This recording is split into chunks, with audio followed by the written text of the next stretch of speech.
The man's voice was terrifyingly calm. Not the calm of someone who had accepted defeat, not the calm of someone who had gone numb from fear. It was something more than that. Something forged over decades of doing the most dangerous and invisible work in federal law enforcement. It was the calm of a man who already knew exactly how this was going to end, who had run the numbers in his head before the cold steel of the handcuffs had finished clicking into place, and who understood with the clarity that only comes from absolute professional certainty that the person currently making the worst decision of their life was not him. "You're making a mistake," he said, his cheek against the wet asphalt, rain soaking through the fabric of his dark hoodie, the grit of the road pressing into the side of his face. A career-ending mistake. The officer above him laughed. It was the kind of laugh that had never once questioned itself, broad and self-satisfied, the laugh of a man who had spent years on this patch of Michigan earth, believing down to the marrow of his bones that he was untouchable. He shoved the suspect's head down against the cold metal of the patrol car roof as he loaded him into the back, a gesture so routine it required no conscious thought. He thought he had caught a thug. He thought he had caught a break-in artist, some opportunist lurking in a neighborhood where the lawns were always trimmed and the home values never dipped, where people like him didn't belong after dark. He thought he had done his job that night, saved the neighborhood, maybe even earned himself a commendation. He was already composing the incident report in his head as he slammed the cruiser door. He didn't look at the badge on the passenger seat of the gray Tahoe. He didn't check the government plates. He didn't examine the federal credentials tucked under a folded newspaper 2 feet from where his flashlight had been shining. He didn't do any of those things because he had already decided what he was dealing with before he ever got out of his cruiser. The decision had been made the moment he saw a black man sitting alone in a parked car on Whitmore Lane late one night. After that, everything else was just paperwork. Minutes later, the police radio didn't chirp with a routine dispatch code. It screamed. The voice that came through the speaker was the chief of police himself, and it had the specific quality of a man who has just realized that the ground beneath his department is made of paper, not concrete, and that paper burns. The voice told Unit 3 Alpha to stop the vehicle immediately. The voice said the special agent in charge of the Detroit FBI field office was on his personal line. The voice had a tremor in it that no one at Oak Ridge PD had ever heard before because Chief Warren Gaines had spent his career being the most unshakable man in the room. And now he was not. This was not just an arrest. It was the moment the hunter realized he had just locked the wolf in his own car, handed him a microphone, and driven him toward the evidence that would bring down not just one corrupt officer, but an entire network of them. A network that had been operating in plain sight for years, protected by money, by silence, and by the particular species of arrogance that only grows in men who have never once been held accountable for anything. Stay with us because when months of federal work collides with minutes of ego, the wreckage is extraordinary. This is how it started. The rain had been falling on Oak Ridge, Michigan since late afternoon, and by nightfall it had settled into the kind of steady, indifferent downpour that doesn't announce itself, doesn't build toward anything dramatic, just falls with the patience of something that has all the time in the world and knows it.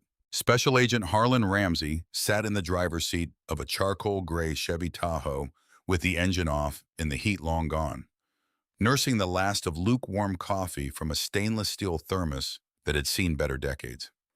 He was a tall man with the build of someone who had spent his younger years as a university linebacker, and his later years learning to carry that same physicality in a way that didn't announce itself, contained, deliberate, the kind of presence that took up exactly the space it needed and no more.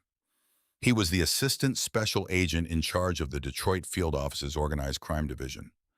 Tonight he was a man in a hoodie sitting in the dark, and that was the point. Whitmore Lane was one of those streets that existed in American suburbs, like a kind of civic argument, a declaration that certain people had made it, that the distance between their lawns and the problems of the world was measured in square footage and HOA dues. The houses were colonial style, mostly red brick, set back from the road behind mature oak trees whose bare branches made skeletal patterns against the orange wash of the streetlights. The neighborhood association would have described it as charming. Harlan would have described it as the kind of place where a man like him, sitting alone in a parked car after dark, was one neighbor's phone call away from a situation. He had known that going in. He had accepted it as one of the operational parameters of the job. House number 420, 50 yards to his left, belonged to Councilman Preston Holt. Preston Holt was a long-serving city council member, chairman of the Municipal Infrastructure Committee. And if Harlan Ramsey's months of case building were correct, and they were, he was the linchpin of a money laundering operation that had moved millions in criminal proceeds through a network of construction contracts, shell subcontractors, and fraudulently inflated municipal invoices. The RICO case that Harlan had been constructing was a thing of genuine investigative craft. It had required multiple undercover contacts, extensive financial forensics, grand jury subpoenas, and one very cooperative accountant from a Dearborn construction firm who had agreed to wear a wire in exchange for immunity and a new address in another state. The case had the kind of architectural completeness that federal prosecutors dreamed about. Every wall load-bearing, every connection documented, every dollar traced from its dirty origin to its laundered destination. Harlan was not there that night to arrest Preston Holt. Holt's arrest would come in its own time, with its own theater, choreographed and deliberate. That night was static surveillance, patient, unglamorous, the kind of work that didn't appear in recruitment brochures. Harlan was there to document who visited Holt, specifically whether a particular labor union treasurer named Vincent Marsh showed up at the house, as his phone records suggested he might. One photograph of Marsh's car in Holt's driveway would close the last open evidentiary thread in the financial conspiracy strand of the indictment. His backup team, 3 agents and 2 vehicles, was positioned at the northern and southern ends of the neighborhood perimeter, close enough to respond, far enough to avoid burning his cover. His radio stayed in the glove compartment, deep cover protocol specifically designed to prevent the kind of accidental radio crosstalk that had burned more than one federal surveillance operation in Harlan's career. His communication was through his watch, a federal-issue device that monitored biometric data and GPS location with an automated distress beacon that triggered if his heart rate spiked above a defined threshold for more than a set period without a manual override, or if he failed to send a routine check-in signal within his designated window. He was dressed for invisibility. Dark hoodie, black jeans, worn boots, no jacket with letters on it, no polo shirt with a bureau logo, nothing that said anything except that he was a man who had come from somewhere else and had no particular interest in being noticed. His service weapon was in a concealed holster at his right hip. His federal credentials were on the passenger seat, tucked beneath a folded newspaper. His badge was clipped to the inside of the credential wallet, clearly visible to anyone who picked it up. He took a sip of cold coffee and watched Holt's front door. "Come on," Harlan said quietly to the rain-streaked windshield. "Make the call." He had been sitting there for some time. He had another stretch on his window before the next check-in with the field team. He was by every professional measure in complete control of this operation. Then the cruiser rolled past. He saw it in the rearview mirror. Oak Ridge PD Unit 3 Alpha moving slowly down Whitmore Lane with the particular cadence of a patrol that isn't going anywhere specific but is looking for something to be. Harlan kept his eyes on Holt's front door. Federal protocol. Don't look like you're watching the police. Don't act guilty and you won't look guilty. The cruiser's brake lights flared red in the wet dark. Harlan felt the specific quality of stillness that experienced field agents develop. Not tensing, not reacting, just noting. The cruiser's reverse lights turned white. It began backing up. Harlan set the thermos down very carefully on the center console. "Don't do it," he said, his voice low and conversational, as if the officer in that cruiser could hear him through the glass and the rain. "Just keep driving. You have no idea what you're walking into." The cruiser backed up until it was parallel with the Tahoe's hood. Then the takedown lights activated, a wall of blinding white illumination that flooded the Tahoe's interior and reduced everything outside to a gray wash of rain and shadow. Harlan Ramsey closed his eyes for a moment. Then he opened them, placed both hands on the steering wheel with his fingers spread wide, and waited for what was coming next. Officer Vance Pruitt had been told at various points in his career by various people with more authority and better judgment than him that he was a natural predator. His field training officer had said it as a compliment during his first year on the job, meaning that Pruitt had the instincts, that he could feel trouble before it manifested, could read a scene the way a bloodhound reads a trail. Pruitt had carried that assessment with pride for years, never once stopping to examine whether what his training officer had called instinct was actually something considerably less admirable. He had a thick neck, broad shoulders that strained the seams of his duty shirt no matter what size he ordered, and a jaw that looked like it had been set at a permanent angle of mild contempt. His uniform was never quite right, the tie always slightly loose, the creases never quite sharp, the boots adequately maintained but never immaculate. He was not the kind of man who thought presentation mattered because in his experience, the gun and the badge did all the presenting that needed to be done. His colleagues at the Oak Ridge PD called him the landlord. It was meant affectionately, or at least it had started that way. Pruitt treated his patrol zone like property, like something he owned, something he was responsible for maintaining in a specific condition, something he had the right to defend against intrusions. Everyone on his beat eventually understood that there was a version of Oak Ridge that Pruitt approved of and a version he did not, and that operating in the version he did not approve of had consequences. He had accumulated multiple excessive force complaints. In any department with functional internal oversight, that number would have ended his career. But Oak Ridge PD's Internal Affairs Division was run by Sergeant Curtis Langford, a man who had known Vance Pruitt since they were both junior officers and who had over the years developed what could generously be described as a conflict of interest. The complaints against Pruitt were reviewed by Langford, documented by Langford, and filed by Langford in the permanent record with findings of insufficient evidence and conduct consistent with departmental policy. They disappeared into the bureaucratic machinery of the department and were never heard from again. Pruitt knew this arrangement and relied on it the way a man relies on a load-bearing wall without thinking about it consciously, but understanding at some baseline level that if it were ever removed, the whole structure would come down. What Harlan Ramsey had not yet been told, what the months of building a RECO case against Preston Holt had not yet fully surfaced, was that Vance Pruitt's presence on Whitmore Lane late that night was not accidental. Sometime earlier, Pruitt had learned about Councilman Holt's construction contract scheme the same way most corruption in small Michigan cities gets discovered, through a bar conversation with the wrong person. But rather than report what he knew to the FBI or the State Attorney General's office, Pruitt had done the math differently. He had driven to Preston Holt's house late one night, knocked on the door without calling ahead, and explained in the calm and conversational tone he used for his most serious business that he was aware of certain irregularities in the councilman's construction billing practices and that he was prepared to make those irregularities disappear in exchange for regular cash and the occasional professional courtesy. Holt had agreed. He had not had much of a choice. The arrangement had expanded from there. Pruitt brought in Sergeant Langford, who took a cut for continuing to manage the internal affairs paperwork.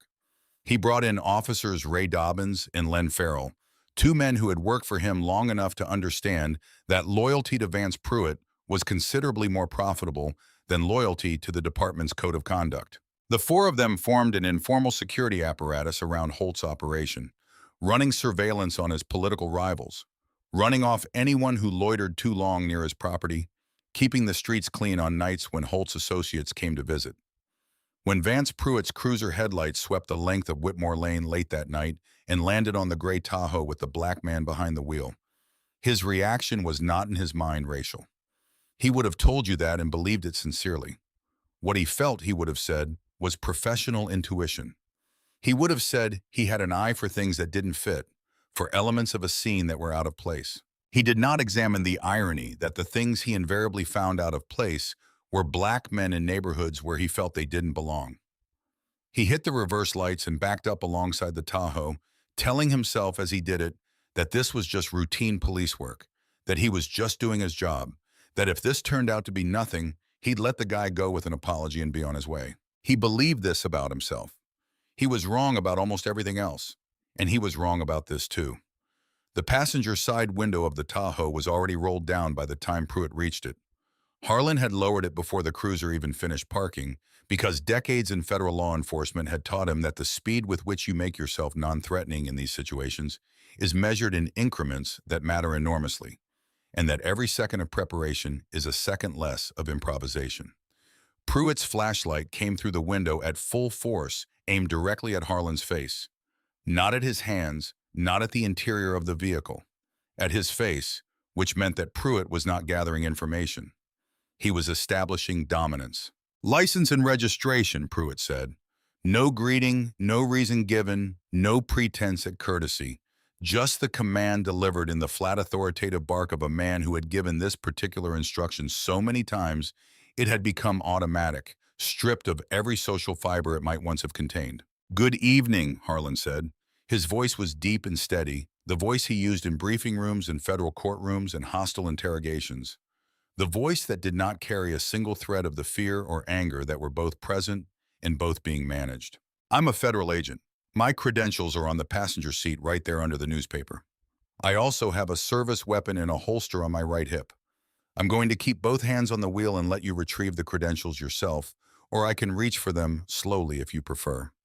Either way is fine." Pruitt's flashlight didn't move. He leaned forward and let his forearms rest on the bottom of the window frame, a posture that was both physically intrusive and deliberate. It brought his face level with Harlan's, close enough that Harlan could smell the stale coffee and the faint chemical sweetness of wintergreen tobacco. "I said license and registration," Pruitt said, "not a speech." "I understand that. My federal credentials will cover both. They're right there, plainly visible approximately 18 inches from your flashlight. I'll decide what I need to look at." Pruitt shifted the flashlight to the passenger seat for a brief moment, then back to Harlan's face. He had seen the newspaper in the shape of something under it and had chosen not to investigate further. "Step out of the vehicle." Harlan had run this calculation before the cruiser's reverse lights ever appeared. He was a professional. He had faced hostile actors in environments considerably more dangerous than the passenger seat of a government Tahoe on a quiet Michigan street. The tactical reality was simple. If he resisted the order, Pruitt would escalate. An escalation in this configuration, a lone federal agent on a dark road, no radio backup close by, had a range of outcomes that included his being shot by a corrupt local cop who would spend the next days constructing a justification. If he complied, he blew his cover, lost potentially irreplaceable surveillance on the hold operation, and endured whatever indignity Pruitt had in mind. The math was ugly, but it was clear. He complied, he survived and won. He resisted and potentially did neither. "I want to be very clear that I am complying voluntarily," Harlan said, his hands moving slowly to the door handle. "And that what is happening here constitutes an unlawful stop without probable cause, which I will be documenting in detail." "Out," Pruitt said. Harlan opened the door and stepped into the rain. He stood taller than Pruitt, and for a fraction of a second, just a fraction, the physical reality of that shifted something in the air between them. Pruitt's jaw tightened. He didn't like it. He stepped forward, closing the distance, reasserting by proximity the dominance that Harlan's height had momentarily threatened. "Turn around, hands on the hood, spread them. My name is Special Agent Harlan Ramsey," Harlan said, using Pruitt's name tag, which he had read in the first moments of the stop. "Officer Pruitt, the credentials I mentioned are on that seat. If you would simply take a moment to look—" "Shut up." Pruitt's hand hit Harlan's shoulder and shoved him forward into the side of the Tahoe. The vehicle's wet metal absorbed the impact, and Harlan exhaled sharply as the air was pushed from his lungs. He pressed his hands flat against the hood, spreading his fingers, making himself as legible as possible to every camera that might be watching, to every future prosecutor who might someday need to understand exactly what had happened here. "Don't move. Don't talk." Pruitt's hands moved over him, quick, aggressive, thorough in the places where aggression read as thoroughness and sloppiness in the places where it didn't matter. Harlan felt the moment Pruitt's fingers found the concealed holster at his hip, felt the pause that lasted just long enough to be significant, and then he heard what he had been waiting for. "Gun!" Pruitt's voice changed register entirely, going from controlled authority to something genuinely panicked, the panic of a man who has decided he was right about something dangerous and is now terrified to be right. "Gun! He's got a gun! Merritt, get over here!" "It is a federally issued service weapon," Harlan said, his voice rising for the first time, not from anger, but from the need to be heard and recorded clearly. "I am FBI. Do not escalate this situation. I am telling you I am a federal law enforcement officer and my credentials." But the logic had already left the building exactly as Harlan had been afraid it might. Pruitt kicked Harlan's legs apart from behind, forcing him to his knees in the wet grass at the edge of the road.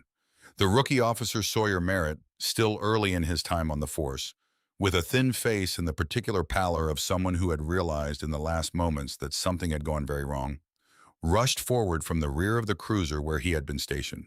Cuff him now!" Pruitt was roaring. "Pruitt," Merritt started.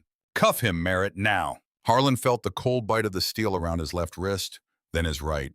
the ratchet pulling tight with the specific finality of a mechanism that has completed its function.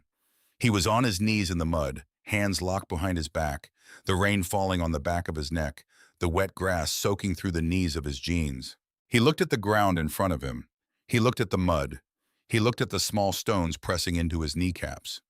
Then he began working. Not physically, his body was exactly where Pruitt wanted it, but his mind shifted into a different mode. Methodical, precise, recording. The time of night, the location, the officer. Vance Pruitt, badge number readable from the nameplate.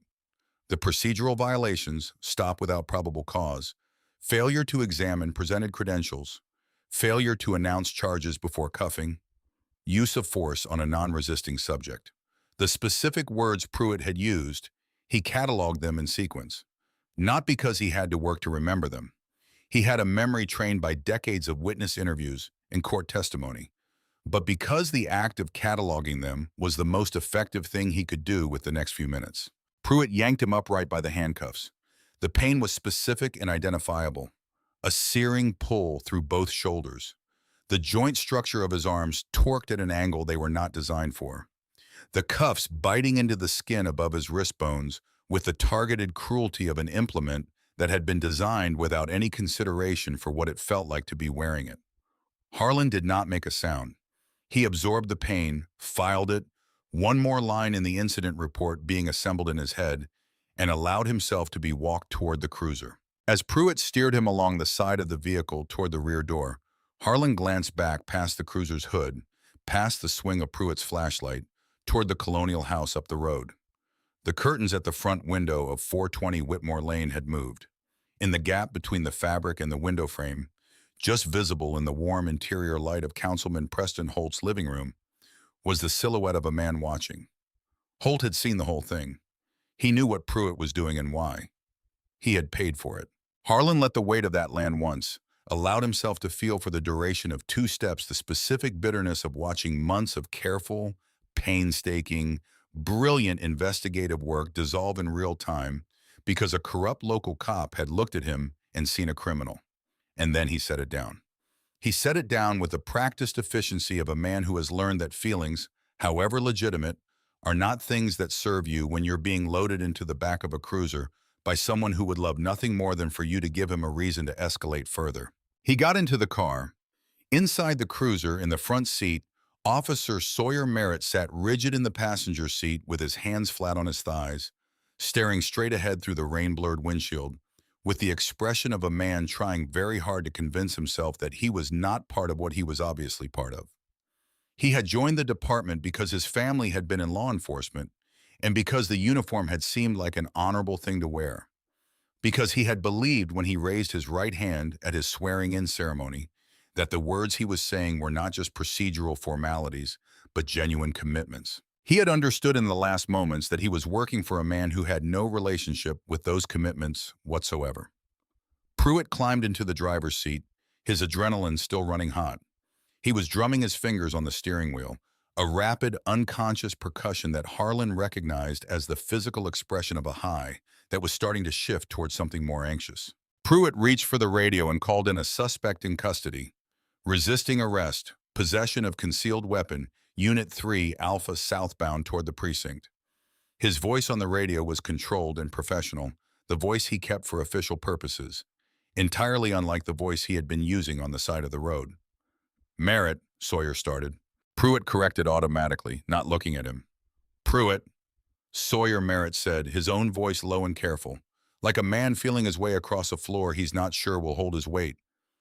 Maybe we should have checked his ID. He really didn't act like... Don't be soft about it, Pruitt said, glancing in the rearview mirror at Harlan. The headlights of oncoming traffic intermittently lit the interior of the cruiser, and in those flashes, Pruitt's expression was readable. The defensive bluster of a man who has done something he knows, in some part of himself, was wrong, and who is building the architecture of justification in real time. Everybody's a lawyer or a federal agent when they get caught. Guy was sitting outside a councilman's house in a hoodie in a neighborhood like that late at night. You tell me what that looks like. It looks like a person sitting in a car, Merritt said quietly. Pruitt ignored him. Harlan leaned forward as far as the cuffs and the cage divider allowed. Officer Merritt, he said. His voice was calm, conversational, the voice he used when he was trying to reach someone. Merritt startled slightly, then composed himself. Yeah? Check the computer. Run the plate of the Tahoe. It's a fleet vehicle registered to the U.S. General Services Administration. Then run my name, Harlan Ramsey, through the NCIC database. Do both of those things, and then you'll know exactly what kind of situation you're in. Pruitt's hand came down hard on the top of the cage. Don't run anything, he said. We book him as a John Doe if he won't produce ID voluntarily. Let the desk sergeant sort it out. You left my credentials in the vehicle, Harlan said, addressing Pruitt directly now, which is a procedural violation. You also left the Tahoe unlocked on a public street with a federally registered service weapon inside. That's a separate federal infraction. I want you to understand that I'm documenting both of those facts right now. You shut your mouth, Pruitt said, and the warmth had dropped entirely out of his voice, now replaced by something colder and more deliberate. He angled the rearview mirror until he could see Harlan's face. You're in my world now, pal. You speak when I tell you to speak. Harlan let a beat pass, then, you have minutes. Pruitt's eyes stayed on the road. What? Minutes, Harlan said. That's the check-in window. My field team tracks this vehicle's GPS. They're monitoring my biometrics through my watch. My heart rate has been elevated. I should have sent a manual override moments ago. I didn't because my hands are currently behind my back. He paused, letting that land. When the distress beacon triggers, it goes to 3 agents who are currently parked close by. They will notify the field office, who will notify the SAC, who will notify your chief. Another pause. I'm estimating minutes from right now. That's how long you have to pull over, remove these cuffs, and make a decision about how the rest of your career goes. Pruitt's fingers went still on the steering wheel. The drumming stopped. He let out a short, sharp exhalation that was trying very hard to be a laugh. You watch too many movies. But in the passenger's seat, Sawyer Merritt's hands were already moving toward the onboard laptop. What are you doing? Pruitt's voice had a new edge in it. Running the plate, Merritt said. His fingers moved over the keyboard. He didn't look at Pruitt. He was past the point where looking at Pruitt would help him. I told you not to. I heard you. Merritt's voice was very quiet. Not defiant, just finished with something. I'm doing it anyway. The rain hammered the roof of the cruiser. The windshield wipers moved in their mechanical arc back and forth, back and forth. The rhythm of them, the only sound for the moments it took the NCIC query to process. Harlan in the back seat had closed his eyes. Not from fear, from focus. He was counting down in his head, tracking the seconds with the internal metronome of a man who had spent years doing timed operations in environments where a watch would have blown his cover. The laptop chimed. Merritt stared at the screen. Then he turned it slowly so Pruitt could see it from the driver's seat. Pull over, I'm not pulling over. Pruitt! Merritt's voice cracked at the edges. He turned the laptop further, angling it toward the driver. Look at the screen. The database return was not a standard criminal history query result. It was not a wants and warrants check or a vehicle registration document. The top third of the screen was occupied by a solid red banner, the kind that the NCIC reserved for a very small number of entries, the kind that indicated a classification level that the standard query interface was not designed to handle. The banner read in text large enough to be read from the driver's seat. Federal law enforcement officer, do not detain, contact SAC Detroit Field Office immediately. Classified operation in progress. Below the banner, a photograph. Harlan Ramsey in a suit looking directly into the camera with the calm of a man who has nothing to prove to anyone. His credentials and title displayed beneath it. Harlan T. Ramsey, Assistant Special Agent in Charge, Organized Crime Division, Detroit Field Office, Security Clearance TS/SCI. Pruitt looked at the screen. The color left his face the way color leaves a face when the cardiovascular system redirects blood to more essential locations. Gradually, then all at once, until what remained was the gray-white of a man confronting something his body had registered as a survival threat before his brain had caught up. It's a hack, he said. His voice was working to stay even. Someone can spoof these things. There are people who... You cannot hack the NCIC from the back of a police cruiser, Sawyer Merritt said, and his voice had stopped shaking. Something had clarified for him in the last moments. Some interior calculation had completed itself, and what had come out the other side was a version of Sawyer Merritt, that was done being complicit in Vance Pruitt's decisions. That's not how any of this works. We just arrested the head of the FBI's Organized Crime Division. The silence in the car was absolute for moments. Then Pruitt did what Pruitt always did when he didn't have an exit. He accelerated. "We bring him in," he said, his voice going rigid. "We process him. We find something. He had a gun. He was threatening us. We stick to what happened." "Pruitt," Merritt said softly. He turned back to the laptop and with hands that were no longer steady but had not stopped moving, he began to compose an entry in the incident report. He was already thinking about how to describe what he had witnessed in language that was accurate and complete because Sawyer Merritt had made in those moments the most consequential professional decision of his life, and he had made it in the direction of his conscience rather than his self-interest. Harlan closed his eyes again. The radio crackled. It wasn't dispatch. The voice that came through the radio on the cruiser's dashboard was not the familiar half-bored cadence of the Oak Ridge PD overnight dispatcher. It was a voice that Harlan Ramsey recognized even through the speaker distortion and the rain noise, and that voice belonged to Chief of Police Warren Gaines, who had spent his career being the most composed man in any room, and who currently sounded like a man who had been handed a grenade and was trying to figure out how far he could throw it before it went off. "Unit 3 Alpha." Gaines's voice was tight in the way that expensive guitar strings are tight, the kind of tension that is one turn away from snapping. "This is Chief Gaines. What is your current location? Over?" Pruitt grabbed the radio mic from the dashboard mount, his hand closing around it too fast, too hard. "Chief, we're southbound on Whitmore bringing in a suspect in custody. Resisting arrest, possession of a concealed—" "Unit 3 Alpha." Gaines's voice rode over Pruitt's the way a wave rides over a stone, completely without acknowledgement. "I have the special agent in charge of the Detroit FBI field office on my personal cell phone. He tells me you have one of his agents in your vehicle. He tells me his agent's distress beacon has just triggered. You will stop your vehicle immediately. You will not proceed to the precinct. You will stop where you are, and you will not touch that individual again. Do you copy?" Pruitt stared at the radio mic in his hand. In the amber light of the dashboard, his face had completed its transition from gray-white to the specific defeated pallor of a man who has run out of angles. He lowered the mic. It slipped from his fingers and swung from the dashboard cord like a pendulum back and forth in the drafts from the cruiser's heating system. From the back seat, very quietly, Harlan Ramsey leaned back against the hard plastic of the rear seat and let himself, for the first time since the takedown lights had flooded the interior of his Tahoe, experience something adjacent to satisfaction. It was not triumph. Triumph was for people who were surprised by outcomes, and Harlan had not been surprised by this outcome. He had known from the moment he heard Pruitt's voice on the side of the road how this particular story ended. The middle had been unpleasant. The ending was not in doubt. The lights came from two directions at once. To the north, 3 unmarked black SUVs materialized out of the rain dark as if they had assembled themselves from the weather. Their headlights not flickering on from off, but simply being on, their presence establishing itself on Whitmore Lane with the absolute finality of something that had been there all along and had simply chosen to be visible now. They moved across the intersection ahead of the cruiser at a speed that was controlled and exact, forming a diagonal barrier across both lanes that left no room for interpretation. To the east, above the tree line, the sound of a rotor. The helicopter dropped below the canopy of bare oak branches, its searchlight descending like a finger from a cloud, and the finger touched the cruiser and stayed there. A column of white light so intense that the rain itself was visible inside it. Every drop a brief and brilliant point of light in the instant before it hit the ground.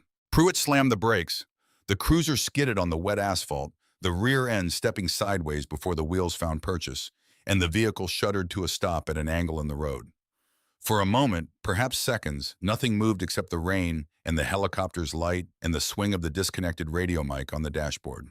Then the SUV doors opened. The agents who emerged did not move the way television law enforcement moves. They did not crouch dramatically or shout at full volume or wave their weapons in arcs designed to communicate readiness. They moved the way people move when they have been trained to a level of competence where movement itself becomes efficient rather than expressive. They spread across the road in a formation that covered every angle of the cruiser's exterior. Their carbines held at the low ready, their body armor marked with the 3 letters that Pruitt had just told his fellow officer they did not answer to. Special Agent in Charge. Diane Knox emerged from the lead vehicle last.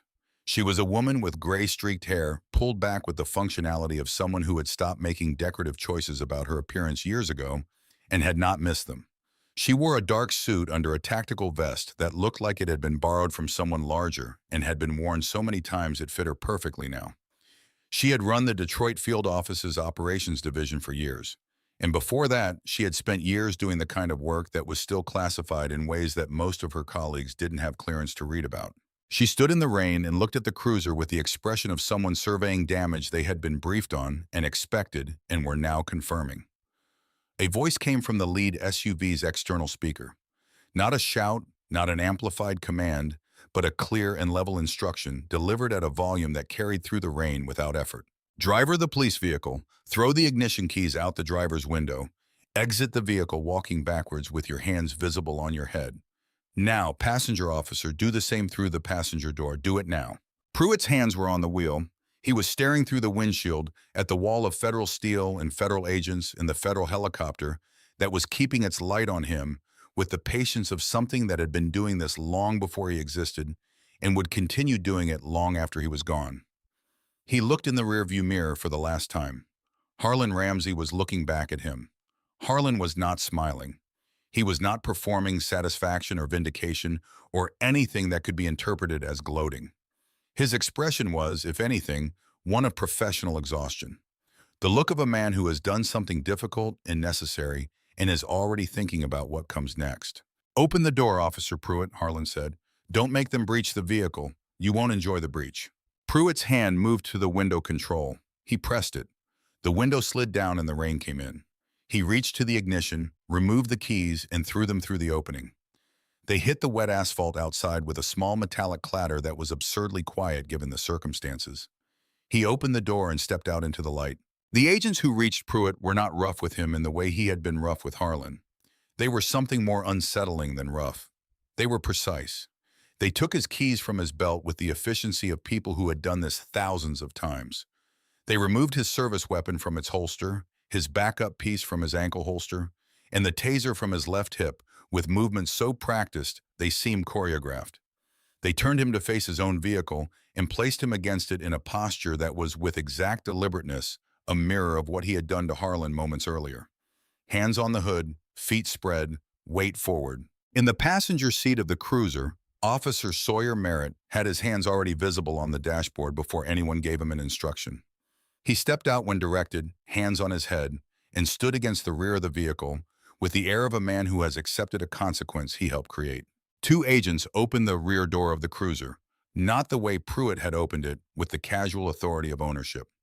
The door was shoved wide carefully, as if they were aware that the person inside was not a problem to be managed, but a colleague who had been put somewhere he should not have been put. One agent crouched at the door opening. The other had the handcuff key already in his hand. "Agent Ramsey," the first agent said, "we've got you." Harlan turned on the seat and offered his wrists. The key went in. The cuffs came away. He pulled his hands forward and held them in front of him for a moment, looking at the red lines the steel had pressed into the skin above his wrist bones. The color of the marks, the way they tracked the exact path of the cuff's edge. He noted them with the same methodical attention he had given everything else about the last minutes. Evidence, documentation, the physical record of what Vance Pruitt had chosen to do. He breathed once, the kind of breath that is not about oxygen management, but about something else, about the transition between one mode of being and another, between the person who had been kneeling in the mud with his hands locked behind his back and the person who was about to get out of this vehicle. It took one breath.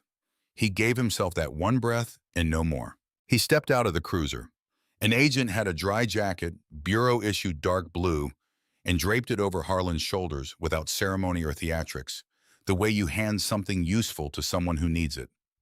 Harlan pulled it around himself and stood in the rain for a moment looking at the scene around him, the formation of vehicles, the agents at their positions, the helicopter still holding its light on the tableau, the two local officers detained against their cruiser. Then he walked toward Pruitt. The circle of agents standing around the cruiser's hood shifted as he approached. Not dramatically, not in a way that drew attention to itself, just the small, natural adjustments of people making space for someone who has earned the right to move through them. Harlan stopped a short distance from Pruitt and looked at him. Pruitt was looking at the hood of his own car. His jaw was working, his hands were flex-cuffed behind him, and he was standing in the rain in his own uniform. And there was nothing left of the man who had been drumming his fingers on the steering wheel moments ago with the high-energy confidence of someone who believed the whole world ran on his schedule. Harlan looked at him for a moment. He looked at the mud on his own knees still drying in the cold air. He looked at the red lines on his wrists fading now, but not gone. "Officer Pruitt," Harlan said. His voice was quiet, not gentle. There was nothing gentle about it, but quiet in the way that means what's being said doesn't need volume to land.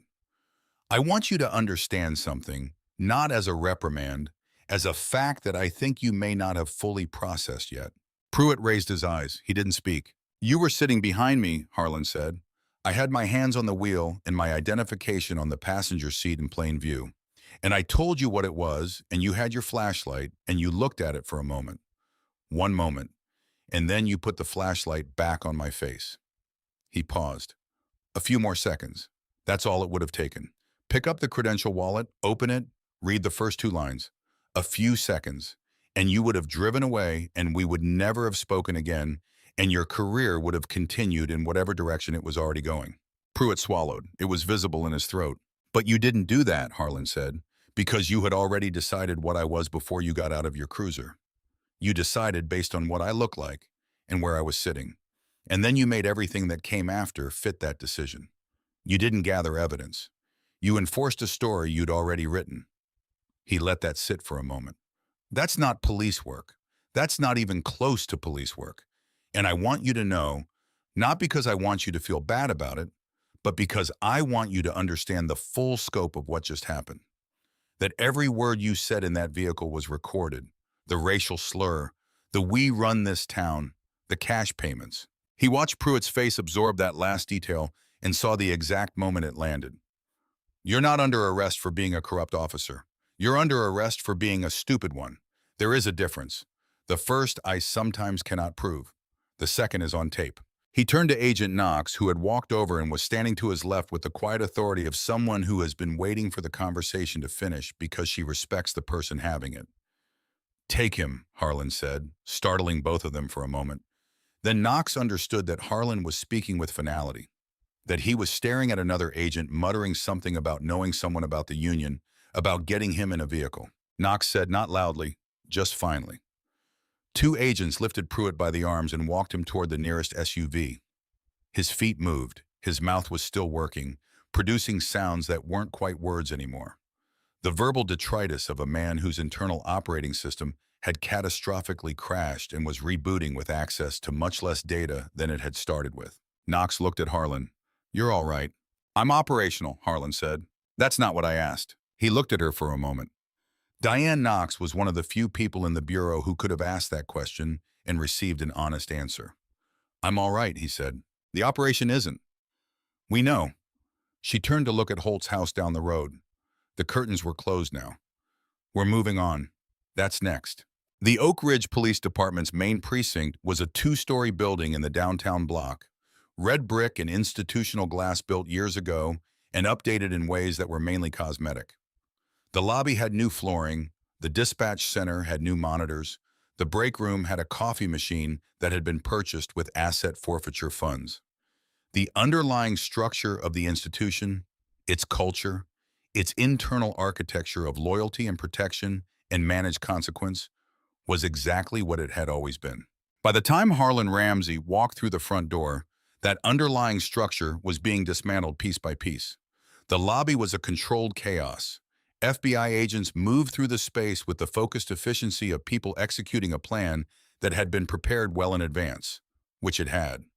Knox had been building the Oak Ridge search warrant application for weeks, waiting for the right moment to execute it. And Harlan's arrest had provided both the legal predicate and the operational pressure to move immediately rather than wait.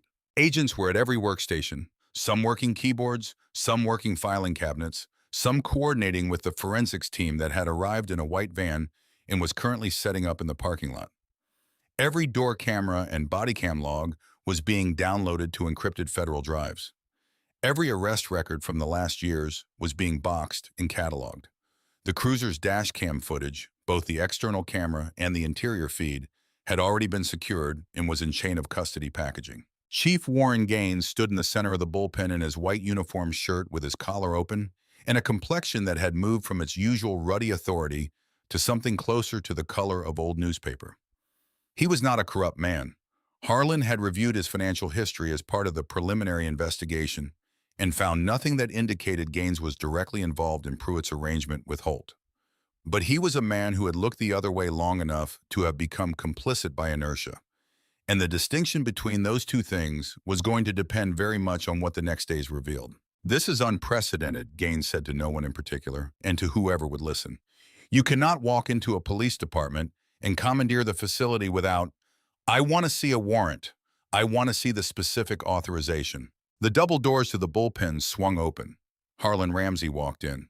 He was still wearing the dark hoodie and the muddy jeans and the boots that had knelt in wet grass moments ago. His badge was clipped to his belt, now visible, and the contrast between what he was wearing and what the badge represented was not lost on anyone in the room. He walked through the space with the stride of someone who is not performing authority, but simply has it. The particular walk of a man who knows exactly where he's going and why and what will happen when he gets there. He walked directly to Chief Gaines and stopped close enough that Gaines would have had to step back to create more space. And Gaines, to his credit, didn't step back. Harlan reached into the back pocket of his jeans and produced a folded document. He didn't unfold it. He pressed it against Gaines's chest, flat-palmed, and held it there until Gaines's hand came up automatically to take it. Federal seizure order, Harlan said, authorized recently by the United States District Court. It covers all digital storage, all body camera logs, all dash camera footage, all arrest and incident records from the relevant period through tonight.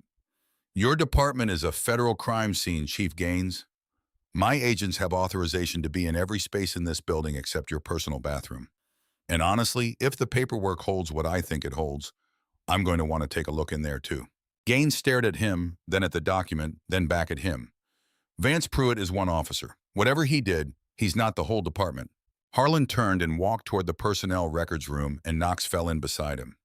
Two tactical agents followed as a matter of course. Bring me the file on Curtis Langford. Langford's file arrived in moments, pulled by an agent who had been in the records room since before Harlan walked in the front door. Harlan opened it on an empty desk in the patrol sergeant's office and began reading with the methodical attention of someone who already knows most of what the document contains, but needs to see it in its official form. The financial cross-references, the shared bank branch, the deposits every third week. The jointly registered recreational vehicle was even cleaner in the official record than it had appeared in the forensic summary. The pattern was not subtle. It had survived, not because it was hidden well, but because no one with the authority to look at it had ever genuinely wanted to look at it. Bring me Langford, Harlan said. Langford arrived at the precinct in a bathrobe and slippers, having been collected from his home by two agents who had knocked on his door with a warrant, and the courtesy of professionals who understood the difference between what someone deserves and how you treat them while you're arresting them. He was heavy through the middle, with the air of a man who had spent enough years running his particular corner of institutional protection that he had genuinely stopped imagining it could end. He tried the union protection angle in the lobby. Knox informed him, without apparent emotion, that union representation rights do not extend to federal racketeering charges, and that he was welcome to retain private counsel, which he would need to do quickly. Harlan stood at the window of the patrol sergeant's office, looking out at the parking lot where the forensics van's lights were still working, and said to Knox, who was standing behind him, Pruitt was too comfortable. That kind of comfort doesn't grow alone.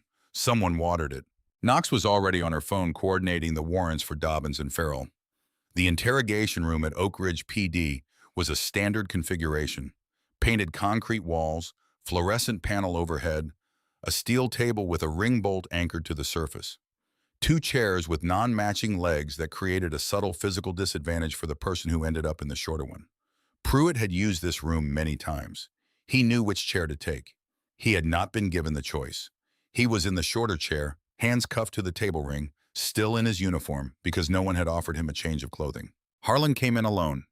He was carrying a paper cup of coffee, two actually, one in each hand, and he set one on the table in front of Pruitt without any preamble or ceremony, the way you'd set a cup of coffee in front of someone you've been sitting across from and are just now getting back to.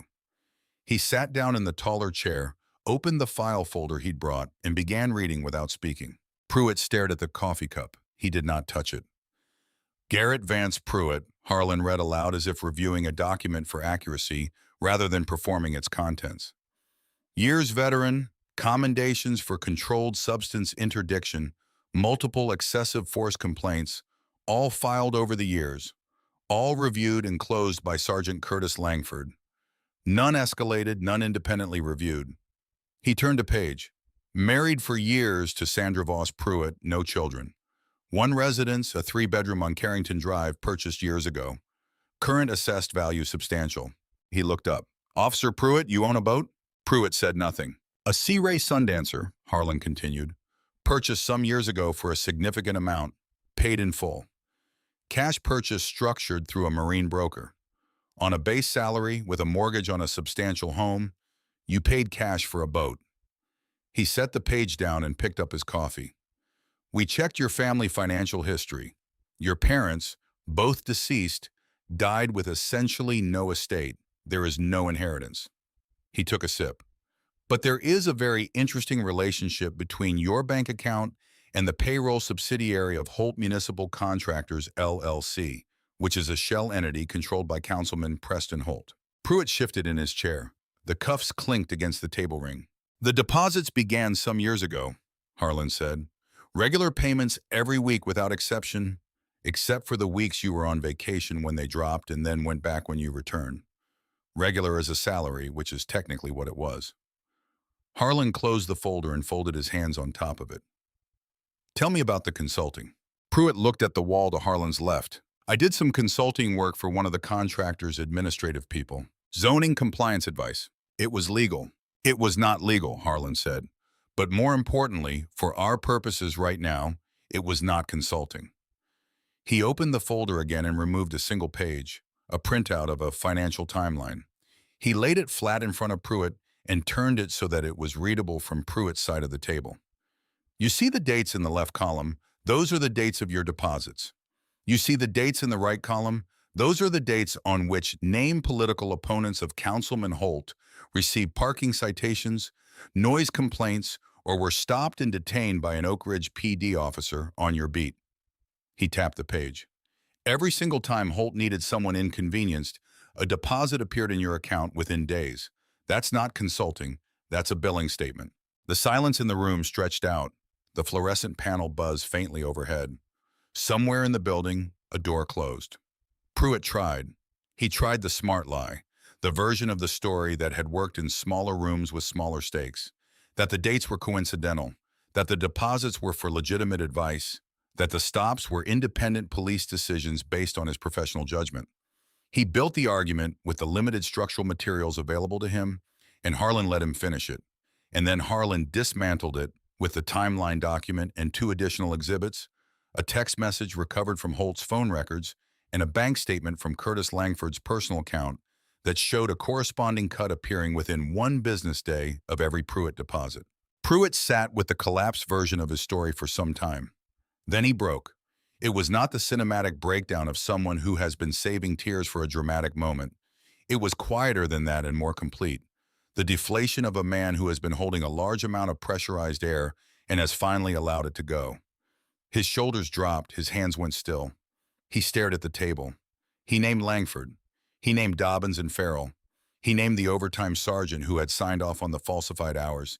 And he named, though his voice had to work harder for this one, the councilman's connection to a state-level political fundraiser through whom additional corrupt payments had flowed. Harlan watched him without interruption, without expression. When Pruitt was done, Harlan closed the folder, stood, and lifted his coffee cup from the table. He looked at the man across from him, the exhausted, diminished remnant of the person who had slammed his chest against a Tahoe on Whitmore Lane moments ago, and said very quietly, "Regular payments. You torched your entire life for regular payments." He didn't wait for a response. He knocked twice on the door and stepped into the hallway. The warrants for officers, Ray Dobbins and Len Farrell, were executed simultaneously before either man's shift would have started, specifically to prevent them from receiving word from anyone at the precinct and making a decision about their morning that would complicate the arrests. Dobbins opened his front door to find Knox and 2 agents on his porch.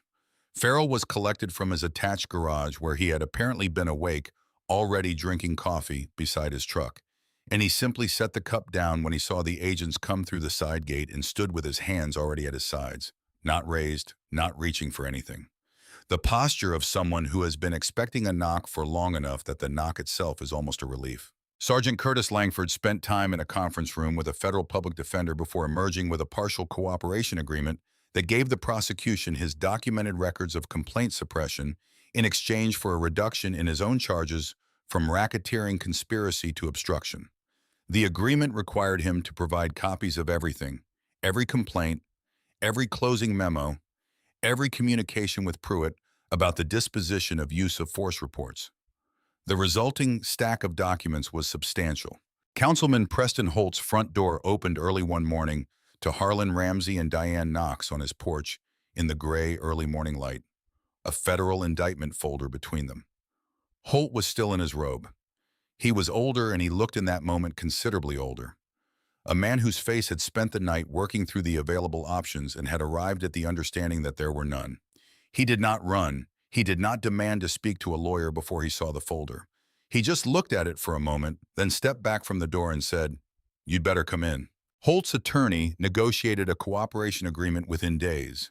The terms required Holt to provide complete testimony against his financial network, the state-level political connections, the shell contractor structure, the additional municipal officials who had received payments from the laundered construction proceeds.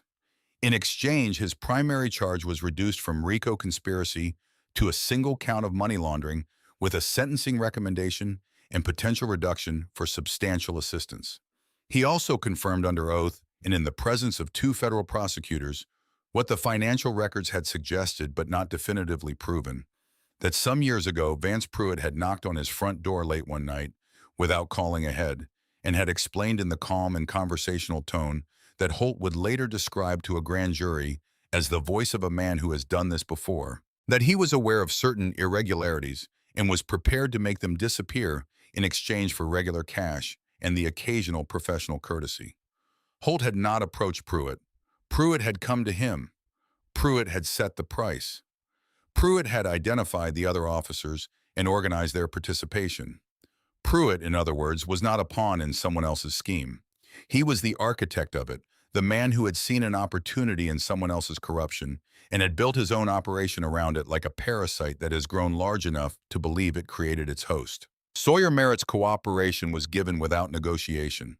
He sat across from a federal prosecutor for hours and described in chronological and procedural detail everything he had witnessed: the body camera disabling, the stops on Whitmore Lane, the conversations in the cruiser between himself and Pruitt about what Pruitt called keeping the street clean, and the occasions on which Pruitt had, in Merritt's presence, handed a sealed envelope to an individual outside the driver's window of the cruiser and driven away without writing an incident report. He was granted immunity. He spent the next months on administrative leave, and then he resigned from the Oak Ridge PD voluntarily. And then he applied to a social work certification program at a community college which accepted him. The dash cam footage from Pruitt's cruiser existed in two forms. The first was the external feed, the camera mounted on the windshield pointed forward, capturing everything that happened on the road in front of the vehicle, from the moment Pruitt activated his lights to the moment the FBI SUVs established the roadblock and the cruiser skidded to a halt. The second was the interior feed, the camera positioned behind the rearview mirror pointed backward into the passenger compartment, which captured everything that happened inside the vehicle, including both Pruitt's face and through the cage divider Harlan's. Both feeds were downloaded by FBI forensics soon after the cruiser being secured. Both were placed in chain of custody packaging and logged as evidence. Both were included as required by federal disclosure rules in the discovery materials forwarded to Pruitt's public defender following the formal charges. Local journalist Tessa Hale had been covering the Oak Ridge City Council for years. She was methodical and had developed the patience through the sustained disappointment of watching story after story disappear into the machinery of institutional non-accountability of someone who had learned to wait. She filed a public records request for all dash cam footage related to the federal arrest incident soon after Pruitt's charges being made public. A federal judge granted partial release of the exterior footage, and an excerpt of the interior footage, specifically the portion that included the NCIC database return and Pruitt's verbal response shortly after that. Hale posted the compilation early one morning. She titled it Oak Ridge Cop versus FBI Agent, The Regular Payment Mistake. She wrote a few sentences of context and let the footage speak. By morning, the video had been viewed thousands of times. By afternoon, it had crossed millions. By the following morning, with the clip reposted across every major platform, shared by news organizations on multiple continents, and excerpted in segments broadcast on network morning programs, the original upload had been viewed millions of times, making it the most watched news clip in the country for consecutive days. The moment that everyone clipped, shared, memed, and analyzed was the one that Harlan had anticipated. The NCIC screen turning red, the large, bold text of the federal agent designation visible in the camera feed, and then captured in the interior feed with absolute clarity, the complete and instantaneous evacuation of Vance Pruitt's self-assurance. The swagger that had been in his posture since the moment he first lit up the Tahoe simply vanished, replaced by the specific physical language of a man who has just understood what he has done and cannot undo it. The contrast between the Pruitt of moments earlier, the looming certain self-appointed king of Whitmore Lane, and the Pruitt of that moment was so total, so comprehensive, that it communicated something beyond the specifics of the story. It communicated something universal about the relationship between unchecked power and the moment it meets its limit. The wire audio was worse for Pruitt's future prospects than the video, if such a thing were possible. The casual racial slur, quiet, reflexive, muttered in the darkness of the cruiser, as if it were simply part of the vocabulary of his internal monologue, was reproduced in full in every responsible news outlet's reporting, and in a significant number of less responsible ones as well. It was not a word that had been deployed in anger or in extremity. It was a word that had simply been there, the way furniture is simply there, which told people more about its speaker than any deliberate insult could have. And then there was the line. 5 words said with the flat certainty of a man who believed them completely. We run this town, not the feds. The internet did what the internet does with a line like that. It became a hashtag, a meme format, a call and response, a shorthand for a category of hubris so well known to so many people that the words didn't need explanation. The clip of Pruitt saying those words while Harlan Ramsey's federal credentials blinked on a screen in front of him was viewed millions of times as a standalone excerpt. Vance Pruitt was sitting at his kitchen table on the morning the video went live, trying to eat a bowl of cereal he had poured earlier and had not yet tasted. He was out on bond, a substantial sum secured against the house, and his attorney had advised him to stay home, stay offline, stay quiet, and let the legal process work at its own pace. His phone buzzed once, then again, then continuously, a vibration that didn't stop, the notification pattern changing from individual alerts to the kind of rapid-fire accumulation that indicates something has scaled past the point where individual tracking makes sense. He picked it up. He opened the first notification. He put the phone face down on the table and sat with his hands flat on either side of the cereal bowl for a long time.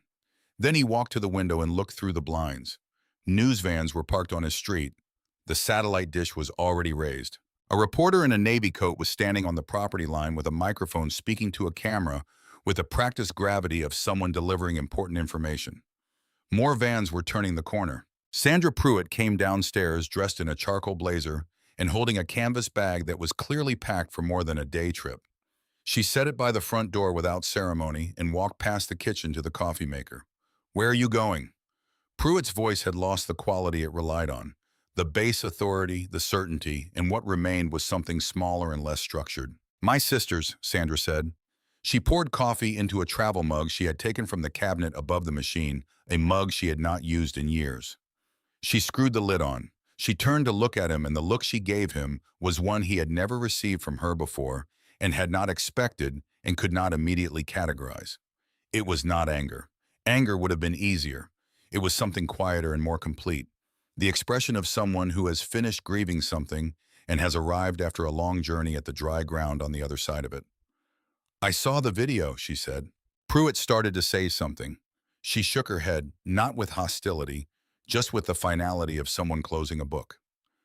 I lost my position this morning, she said. The district called. They said I was a reputational liability. I can't go to the grocery store without...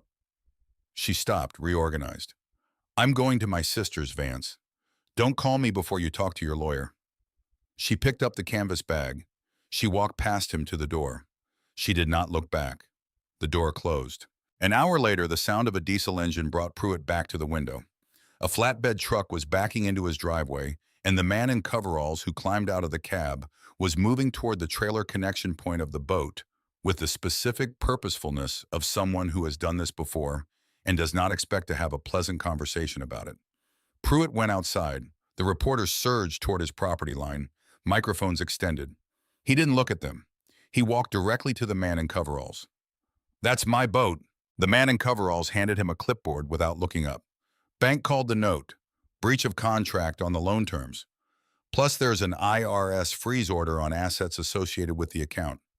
He indicated a line on the clipboard. Sign acknowledging you received notice. I paid cash for that boat. The man in coveralls looked at him for the first time. His expression was not unkind, simply neutral. The expression of someone who has received this exact argument before and who understands that it is not actually an argument. The freeze order covers all assets acquired within the specified period, regardless of payment method, sir. I'm just doing the retrieval. The reporters on the property line were shouting questions. Cameras were pointed at him. His name was trending on every platform he had never paid attention to and would never recover from. The cereal was still on the kitchen table uneaten. His wife was driving to her sister's. His boat was being winched onto the flatbed. He stood in the driveway in the cold morning air in sweatpants and a department-issued thermal shirt and watched everything disappear.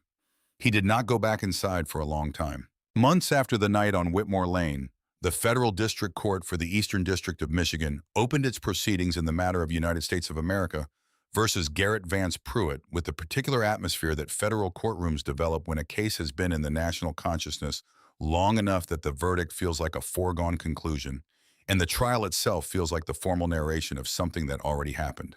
The courtroom smelled of mahogany oil and floor wax, and the specific kind of institutional anxiety that settles into furniture over decades of high-stakes proceedings. The gallery was at capacity every day. Media organizations had applied for pool coverage weeks in advance. The seal of the United States presided over everything from its position above the judge's bench, polished to an exactness that communicated without commentary the weight of what happened in this room. Pruitt sat at the defense table in a suit that had been purchased with the remaining funds in a checking account that the federal seizure had not reached. It was navy blue, and it was too large for the man he had become in the months since his arrest. He had lost weight, the particular weight loss of someone under sustained stress who has also lost access to the appetite that once sustained him. His court-appointed defense attorney was a man named Morris Langley, with the bearing of a public defender who has spent decades doing exceptional work in conditions that were rarely exceptional, and who had reviewed the federal discovery file in this case and had immediately understood that his job here was not to win, but to ensure that his client received every procedural protection to which he was entitled, and that the sentence, when it came, was applied within appropriate guidelines rather than in excess of them. Langley was a good lawyer doing an impossible job, and he knew it. And he did it anyway, which said something about him. The prosecutor was Assistant U.S. Attorney Camille Okafor, who had been at the Eastern District for years and had built her reputation on the same principle she applied to every case. Quiet architecture, then detonation. She did not perform in court. She built things carefully and without flourish, and then she stepped back and let them stand on their own structural integrity. It was, multiple judges had noted in their written opinions on her trial conduct, among the most effective approaches to federal prosecution they had encountered. The prosecution's opening statement laid the financial and operational architecture of what she described as a protection racket masquerading as law enforcement. The deposits, the timeline correlations, the Langford arrangement, the Dobbins and Farrell participation, the Holt connection. She used part of the time to play a single excerpt of audio from Harlan Ramsey's Wire, the moment in the cruiser where Pruitt's voice said flatly and completely, and without a shadow of ambiguity, "We run this town, not the feds." The jury heard it and did not move. The physical evidence was comprehensive. The financial forensics conducted by a team from the FBI's white-collar crime unit and independently verified by a forensic accounting firm retained by the prosecution traced every dollar of the arrangement with the specificity that Pruitt's structured cash deposits had been specifically designed to prevent. The body camera records showed a pattern of disabling that coincided with statistical certainty that the government's expert described as not consistent with equipment malfunction with every stop Pruitt made on Whitmore Lane. The dashcam footage was entered as Exhibit A and viewed by the jury in full without pause or editing from the moment Pruitt first hit his reverse lights to the moment the FBI SUVs blocked the road. Councilman Preston Holt testified in a county-issue blazer that did not fit his shoulders, speaking with the flat effect of a man delivering information he had agreed to deliver and was delivering without embellishment and without particular remorse as part of a transaction he had calculated was in his interests. He confirmed the timeline. He confirmed the amounts. He confirmed the structure of the arrangement and the names of everyone involved in it. He did not look at Pruitt while he testified. Merritt testified for hours. He was calm in the way that people are calm when they have made peace with something that cost them and are reporting on it accurately rather than performing it for an audience. He described the night of the arrest, the stop, the credential refusal, the escalation, the moment the NCIC screen returned the federal agent designation, and Pruitt's response to it. He described the occasions he had witnessed envelope transfers. He described the body camera procedure, the specific sequence of events by which Pruitt disabled the recording, and the language Pruitt used when he directed Merritt to do the same. He cried once briefly when Okafor asked him whether he believed at the time he complied with Pruitt's direction to disable his camera that he was doing the right thing. He said no. Harlan walked to the witness stand on the third day of the trial, and the way he walked, the same measured, purposeful stride that had carried him across a wet road toward Vance Pruitt's takedown lights, that had taken him through the door of the Oak Ridge PD's lobby at night in a muddy hoodie with his badge on his belt, created a quality of attention in the room that courtrooms only develop when the person walking has, without doing anything deliberate or theatrical, communicated something about the weight of what they are carrying and their preparedness to carry it. He was sworn in. He stated his name, rank, and assignment for the record. He settled in the chair with the posture of a man who is comfortable being looked at. Okafor's direct examination was structured to mirror the narrative arc of the case itself, establishing first who Harlan was and what he had been doing on Whitmore Lane, then the stop, then the events inside the cruiser, then the federal response. She asked each question with the economy of a prosecutor who trusts her witness to fill the space without being prodded, and Harlan answered with the economy of a man who has given deposition testimony in federal court enough times to understand that precision is more powerful than volume. He described the surveillance assignment. He described the operational parameters, the backup team, the communication protocol, the check-in window.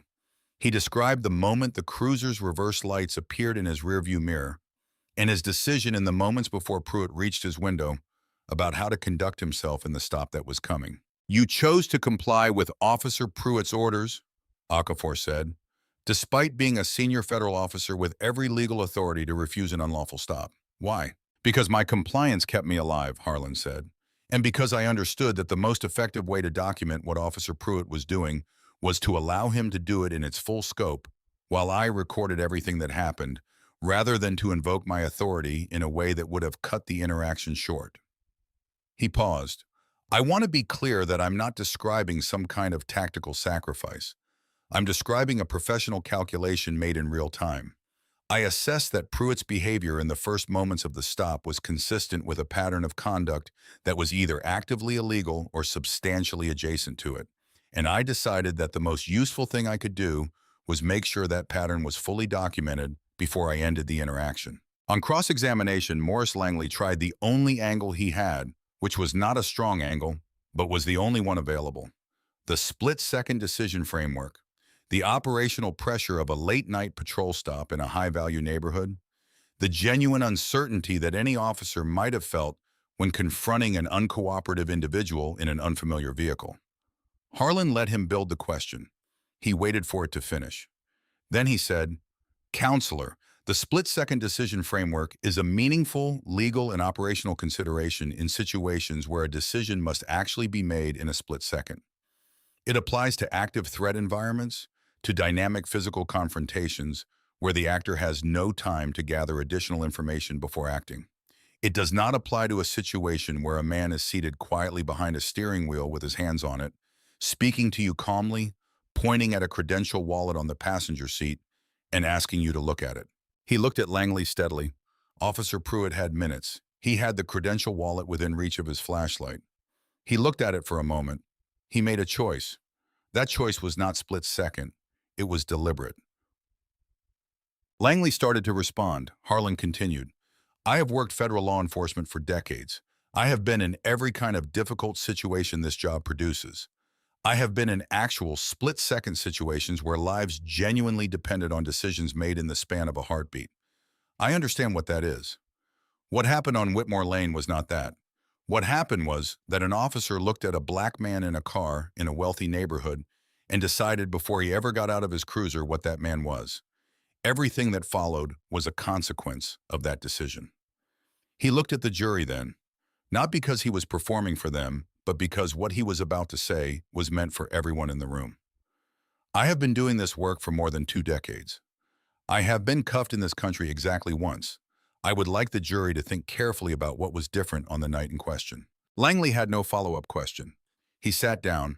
Okafor did not re-examine. She simply said, "Nothing further, Your Honor," and sat down. And the silence that followed Harlan Ramsey's testimony was the kind of silence that has gravity to it, the kind that people feel in their chests rather than simply hearing with their ears. Hours. That was how long the jury deliberated. In federal criminal cases involving multiple counts across conspiracy and civil rights statutes supported by financial forensics, wire recordings, body camera logs, and testimony from cooperating witnesses, including a sitting city council member. That duration was not a quick verdict.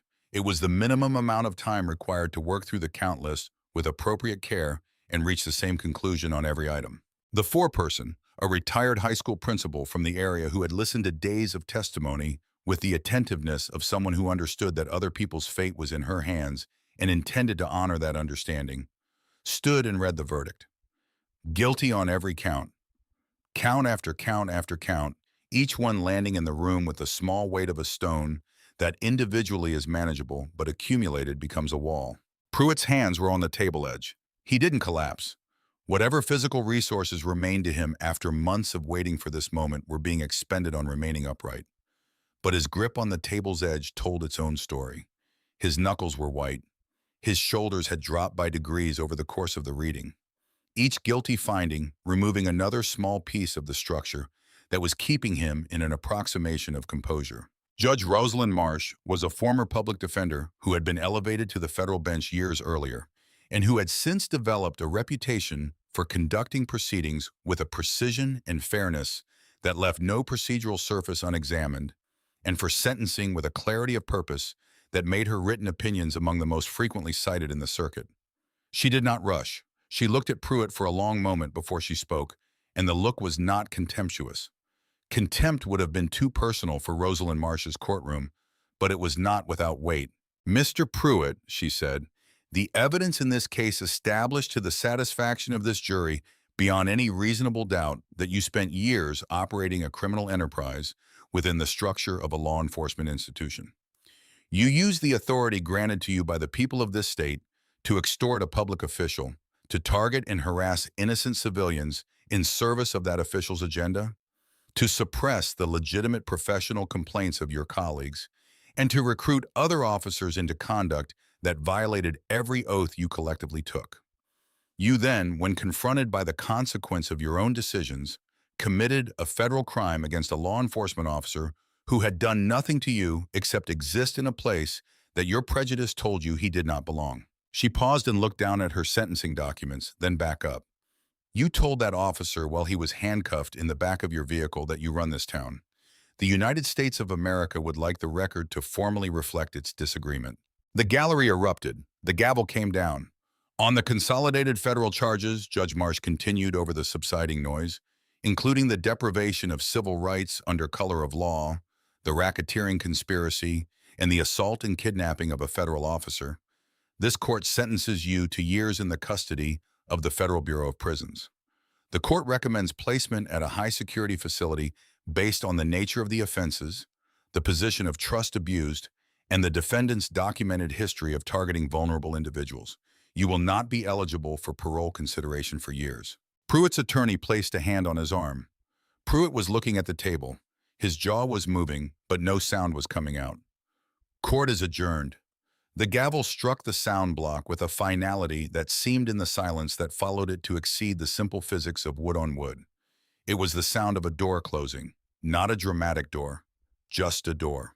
Harlan was eating a slice of cherry pie at a diner blocks from the courthouse when his phone rang from an unknown number. He looked at it for a moment, the specific, evaluative look of someone who has received calls from unknown numbers that turned out to matter and has learned not to dismiss them, and answered. The voice on the other end was processed through a basic digital distortion filter, the kind that changes timbre and pitch without eliminating the underlying cadence and grammar of the speaker. It was not a voice he recognized, but it had the particular precision of someone who was choosing their words carefully and had prepared what they wanted to say. "You got Pruitt," the voice said. "Good for you, but you didn't get the money." Harlan set down his fork. "Who is this?" Pruitt had a partner, not a cop, not Holt. Someone who managed the financial architecture, someone who made the deposits invisible and the offshore accounts untraceable. A pause. "There's millions that your seizure warrant didn't reach, and you're never going to find it." The line went dead. Harlan sat with the phone in his hand for moments. The pie was in front of him. The diner was warm and smelled of coffee and short-order cooking. The television above the counter was showing the courthouse footage on a loop, his own face walking down the steps, speaking into microphones. He pulled up the financial forensics report on his secure tablet, which he had with him, because Harlan Ramsey always had his case materials with him and had never once operated on the assumption that a case was fully closed before he had personally verified the closing. He had read the report multiple times during the trial. He read it again now more slowly with the specific attention of someone looking for something they hadn't been looking for before. The offshore accounts were documented. Accounts traced through a chain of beneficial ownership structures that the Bureau's forensic accountants had spent weeks unwinding. The accounts had been identified, flagged, and included in the federal seizure warrant. The warrant had been executed the morning after Pruitt's arrest, but the execution notes showed something that had not during the trial seemed significant. The accounts had been accessed and drained in the hours between the time of Pruitt's arrest and the time the banking freeze was formally applied. The balance at the time of the freeze was zero. The records showed a single consolidated transfer executed in tranches over minutes, moving the full balance to an intermediary account whose beneficial owner was listed under a business name registered in Delaware. Harlan stared at the tablet. He opened the personal profile section of Pruitt's file. Under spouse, Sandra Voss Pruitt. Occupation, senior branch manager, First Meridian Bank. Years of service in the Compliance and International Wire Transfer Division. Among her professional credentials, certification in Bank Secrecy Act compliance, certification in anti-money laundering detection, a continuing education record that demonstrated in every year of the last decade advanced coursework in exactly the legal frameworks that governed the kind of offshore transfer structure the forensic accountants had spent weeks unwinding. Sandra Pruitt had not just known about the money. She had built the structure that moved it, protected it, and when the moment came, moved it again. The going to her sister's exit on the morning the video went viral had not been the panicked departure of a wife abandoning a sinking ship. It had been the first move in a carefully sequenced extraction plan. The canvas bag she had packed contained Harlan now understood considerably more than a change of clothes. And the tears, the pity, the quiet, dignified exit past the kitchen table, all of it had been, if not necessarily performed, at least managed. Managed by someone who understood that the appearance of being a victim was the best available cover for someone who was not.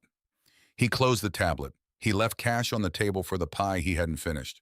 He picked up his phone and called the Port Authority. The private airfield on the eastern edge of Metro Detroit was not the kind of facility that appeared in tourism brochures or flight school promotional materials. It was a functional strip, runways, a small terminal, several hangars used primarily by corporate charters, private owners, and the occasional medical transport. Late one night, a Gulfstream registered to a charter company based in Fort Lauderdale was in a hangar with its engines in the early stages of their pre-departure sequence. its navigation lights cycling through their startup check, and its cabin door in the open and lowered position, waiting for its single passenger to finish boarding. Harlan's headlights hit the hangar doors. He drove the sedan directly onto the apron, bypassing the security gate on the authority of the national security hold he had called into the Port Authority minutes earlier, and brought it to a stop with the nose of the vehicle feet from the jet's forward landing gear. He stepped out with his badge already raised and the specific energy of someone who has done this before and knows exactly what the next minutes look like. The pilot visible through the cockpit window cut the engines. The high descending whine of the turbines winding down filled the apron. The navigation lights kept cycling. The automated systems didn't know yet that the flight wasn't happening. Sandra Pruitt appeared at the top of the cabin stairs. She was wearing a linen blazer over a silk blouse, dark trousers with a precise crease, shoes that had been chosen for a flight rather than a scene. She was carrying a leather tote bag over one shoulder. Her hair was done with the care of someone who intends to be seen and intends to look composed when they are. She took in Harlan Ramsey, standing at the bottom of the stairs with his badge raised, and her face did something complex and brief. Not panic, not surprise, something more controlled than either before settling into an expression that was almost impressive in its smoothness. "Agent Ramsey," she said as if they were meeting at a conference. "This seems a little dramatic." "Come down the stairs, Sandra," Harlan said. She descended them at her own pace, not hurrying, not performing reluctance, just moving. She stopped steps from the bottom, which put her slightly above eye level with him. The detail was not accidental. "I'm taking a vacation," she said. "My husband has just been sentenced to years in federal prison. I think most people would agree I've earned a vacation." "Sandra Voss," Harlan said, her maiden name. Her eyes sharpened slightly at it.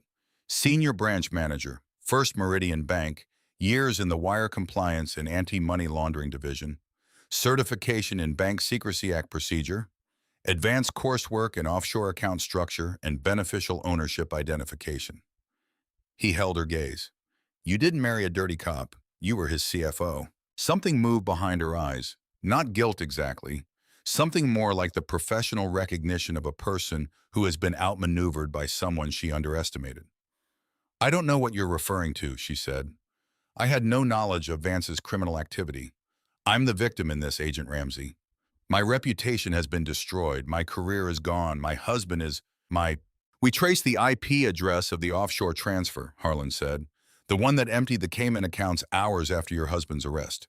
The transfer was executed from a tablet registered to your iCloud account on the First Meridian Bank wire transfer platform using your institutional access credentials." He watched her. "You moved millions while the sentencing hearing was still in deliberation. You thought that everyone in the federal system would be looking at the courthouse and not at the accounts." Sandra ascended the final steps. She was on the apron now, and the distance between them was the distance of a conversation. Behind her, from the direction of the terminal, the sound of sirens was approaching. The local police, the new interim leadership of the Oak Ridge PD coordinating with the federal hold. "Vance is a bully," Sandra said, and for the first time something genuine came through the composed exterior. Not remorse, not confession, but something that had been held for a long time and had found in this specific moment the pressure release of being said. "He's been a bully for as long as I've known him, a bully who thought the badge made him a king. I managed his money for years. I built the structure that kept him from drowning in his own stupidity. I hid his tracks. I structured the deposits so they didn't flag. I set up the offshore accounts. I listened to him brag every week when he came home about how he ran things, about how untouchable he was." Her voice had gone flat and precise, the voice of someone finally finishing an accounting they've been running in their head for years. "I earned that money. Years of listening to a man who was too arrogant to understand that every single dollar he brought home existed because I was smart enough to make it invisible. I earned it." "It's evidence," Harlan said, "and you just confessed to wire fraud and money laundering." She looked at him, not with hatred, not even with anger quite, with something that was perhaps the closest thing to honesty she had offered in the entire interaction. "You knew before you got here," she said. "I knew before I left the diner," he agreed. "Then why?" She stopped herself. She understood. Because she needed to say it. Because the confession needed to be voluntary and on record, and in her own words for the subsequent prosecution to be airtight. And because Harlan Ramsey was among his many professional attributes, extremely good at creating the conditions in which people said what he needed them to say without being coerced into saying it. The sirens reached the airfield perimeter. Blue lights strobed across the hangar doors. Sandra Pruitt looked at the approaching police vehicles. She looked at the jet behind her with its idle turbines and its open cabin door, and the itinerary that would never be executed. She looked at Harlan Ramsey, who was standing in the wet night air without a jacket, with the patience of someone who has all the time in the world because the outcome is already settled. She held out her wrist. It was not a dramatic gesture. It was not a surrender in the cinematic sense. It was the gesture of someone who has run a calculation to its conclusion and recognized without drama or self-pity that the math has stopped working. Harlan produced his handcuffs. He secured her wrists with the same procedural care he applied to everything, and he read her rights in the same level voice he used for everything. And the words fell into the cold air around them with the weight of words that are not performative, but simply true. "You'll want to retain counsel quickly," he said. "The wire fraud and money laundering charges carry significant exposure, but the flight to avoid prosecution and the consciousness of guilt it establishes will be a factor in the sentencing calculation." "How much?" she asked. Her voice was steady. "That's for the court to determine," Harlan said. "But the range for the combined charges, given the aggravating factor of the flight attempt and the amount involved, is significant." A local police officer arrived at his shoulder, and Harlan transferred custody with the procedural efficiency of a handoff in an operation, briefing the officer on the charges and the circumstances in moments of compact professional summary before turning back toward his vehicle. The charter jet's cabin door had been closed by airport security. The Gulfstream sat on the apron under the airfield lights, going nowhere. The pilot was being interviewed by an airport security supervisor. The itinerary was being photographed by a federal forensics technician who had arrived in the second vehicle. Harlan got into his sedan and sat for a moment in the quiet. United States Penitentiary Hazleton sits in the hills of West Virginia, like something the landscape would prefer to have not been asked to accommodate. It is concrete and steel and the particular silence of an institution that is never actually quiet. The silence that exists in the space between the noise, in the intervals between the slamming of cell block doors and the intercom announcements, and the shouted conversations that carry down tiers and through walls and become part of the ambient frequency of the place. Something that inmates stop consciously hearing after a while, but that never actually stops. Inmate number, formerly Officer Vance Pruitt of the Oak Ridge Police Department, had been incarcerated at USP Hazleton for months. He was older, which meant he would be well into his later years when he was eligible for parole consideration, if the parole eligibility conditions held, if the federal guidelines didn't change, if everything went exactly right. He had spent time in the first weeks doing the arithmetic of that in different ways, approaching the numbers from different angles, the way you approach a diagnosis you don't want to accept, checking the calculation for errors that might change the result. The calculation was always the same. He had learned quickly in the way that people learn quickly in environments where slowness of learning has immediate physical consequences, that his identity as a former police officer was not a circumstance he could conceal, and not a circumstance that inspired sympathy. USP Hazleton housed a population that was, by the nature of federal sentencing guidelines, substantially composed of people who had, at various points in their lives, encountered law enforcement in its most adversarial form. Many of them had encountered Vance Pruitt's specific species of policing, not Pruitt himself, but the institutional pattern he represented, and they had long memories and strong feelings about it. He kept his head down. He moved efficiently between his cell, the cafeteria, and the work assignment he had been given, mopping the cafeteria floor, a job that paid cents an hour, and required him to be in the cafeteria before and after meals, which were the two periods when his presence was most visible and most commented upon. He had paid through arrangements he preferred not to examine too closely for a level of protection that kept the commentary from escalating into something physical. But the arrangements required resources he was steadily running out of. He was mopping the far corner of the cafeteria one evening when a guard appeared in the doorway and told him he had mail. He went to his cell after the mopping shift ended and found the envelope on his bunk. Department of Justice letterhead. He turned it over in his hands for a moment. He had been through a sequence of envelopes in the last months. Appeal update notifications, sentence modification denials. correspondence from his former attorney about the civil litigation that Harlan Ramsey had filed alongside the criminal prosecution, and that had consumed the remaining equity in his home and the boat and every other recoverable asset. Each envelope had been its own small severance from something that had once existed. He tore this one open. It was not an appeal update. It was not a civil litigation notification. It was a Department of Justice transfer notification, which is the form that USP facilities use to inform current inmates of the arrival of incoming inmates who share a family connection as a matter of institutional safety protocol. He read it multiple times. Sandra Voss Pruitt, sentenced to years. Federal money laundering and wire fraud. Consciousness of guilt aggravating factor applied. Assigned USP Hazleton Women's Camp. The women's camp at Hazleton was a separate facility. Its own housing units, its own programming, its own cafeteria, but it shared the outer perimeter of the complex. There were two fences in an exercise yard between the men's general population units and the women's camp, and through the upper windows of the men's east wing, and from the exercise yard on clear days, you could see the women's yard. Not clearly, not close enough to recognize faces with certainty, but close enough to see figures. Pruitt sat on his bunk for a long time after reading the notification. The fluorescent light overhead hummed. The sounds of the block moved around him, the distant television, the voices carrying down from the upper tier, the mechanical rhythm of the ventilation system. He had lived inside these sounds for months. He had stopped consciously hearing them, but that evening they were present to him, each one distinct the way things become distinct when you are paying attention to them rather than simply enduring them. He stood up eventually and walked to the window of his cell. His window faced east toward the perimeter fence.